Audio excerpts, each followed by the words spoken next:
নমস্কাৰ বন্ধুসকল ইতিমধ্যে মই ৱৰ্ল্ড ৱাৰ টুৰ ওপৰত এটি শৰ্ট ভিডিঅ' বনাইছো এইটো হৈছে তাৰ দ্বিতীয় পাৰ্ট আৰু এই পাৰ্টত আমি ইয়াৰ দ্বিতীয় বিশ্বযুদ্ধৰ দ্বিতীয় পৰ্যায়ৰ বিষয়ে আলোচনা কৰিম দ্বিতীয় বিশ্বযুদ্ধৰ সময়ত কেজুৱেলিটি মিলিটাৰী সাইডৰ পৰা 24 মিলিয়ন অৰ্থাৎ প্ৰায় 2 কোটি 40 লাখ আৰু সিভিলিয়ান সাইডৰ পৰা 73 মিলিয়ন অৰ্থাৎ প্ৰায় 7 কোটি 30 লাখ লোকৰ মৃত্যু ঘটে সেই সময়ত ভাৰত যদিও স্বাধীন হোৱা নাছিলে ভাৰত আপোনাৰ ব্ৰিটিছ ক্ৰাউনৰ আন্ডাৰত আছিলে আৰু ব্ৰিটিছ গভৰ্ণমেণ্টে ইণ্ডিয়ান চলজাৰ্ছক নিজৰ হৈ ৱৰ্ল্ড ৱাৰ টুত ব্যৱহাৰ কৰিছিলে আৰু ইণ্ডিয়ান চলজাৰ্ছ প্ৰায় 1 মিলিয়ন ৱৰ্ল্ড ৱাৰ টুৰ সময়ত মৃত্যু ঘটিছিলে এসময়ত কমাণ্ডাৰ ইন চিফ অফ ব্ৰিটেনে এটা কথা কৈছিলে যে যদি ভাৰতীয় সৈন্যবাহিনীয়ে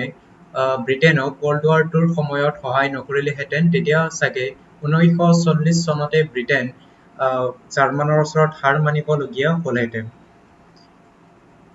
সেই সময়ত দ্বিতীয় বিশ্বযুদ্ধৰ সময়ত ব্ৰিটিছৰ প্ৰধানমন্ত্ৰী আছিলে উইনষ্টন চাৰ্চিল এজন ব্যক্তি ইংলেণ্ডৰ ইতিহাসৰ কাৰণে এজন মহান পুৰুষ হ'ব পাৰে কিন্তু ভাৰত ইতিহাসে এইজন ব্যক্তিক কেতিয়াও ক্ষমা নকৰে কাৰণ এইজন ব্যক্তি যিজনে দ্বিতীয় বিশ্বযুদ্ধৰ সময়ত ব্ৰিটেনত অকাল হ'ব বুলি ভাবি কোটি কোটি ভাৰতীয় মানুহক মৃত্যুমুখলৈকে ঠেলি ভাৰতৰ পৰা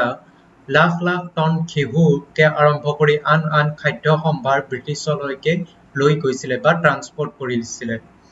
আৰু সেই সময়ত ভাৰতৰ লাখ লাখ মানুহে খাবলৈকে নেপাই মাটি খাবলৈকে বাধ্য হৈছিলে এতিয়া আহিছো দ্বিতীয় বিশ্বযুদ্ধৰ মূল কাৰণসমূহ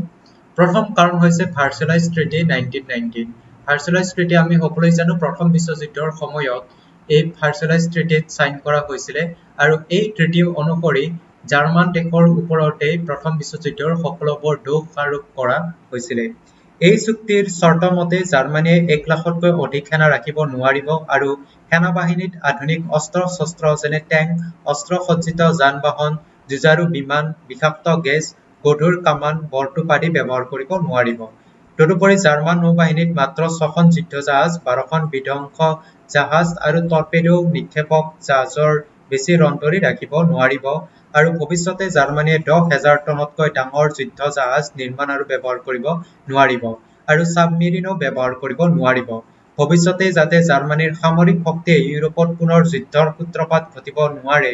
তাৰ বাবে ভাৰ্চাই চুক্তিতে কঠোৰ নিৰস্ত্ৰীকৰণ চুক্তিসমূহ সন্নিৱিষ্ট কৰা হৈছিল জাৰ্মান জনসাধাৰণ আৰু চৰকাৰে সমস্বৰে এই চুক্তিৰ বিৰোধিতা কৰিছিলে দ্বিতীয় কাৰণটো আছিল ৰাইজ অফ মিলিটাৰিজমছ আমি সকলোৱে জানো যে সেই সময়ত জাপানত বহুত স্পিডত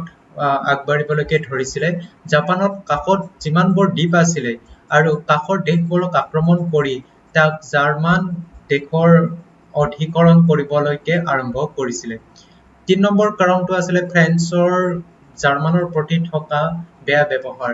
ফ্ৰেন্সে সদায় জাৰ্মানক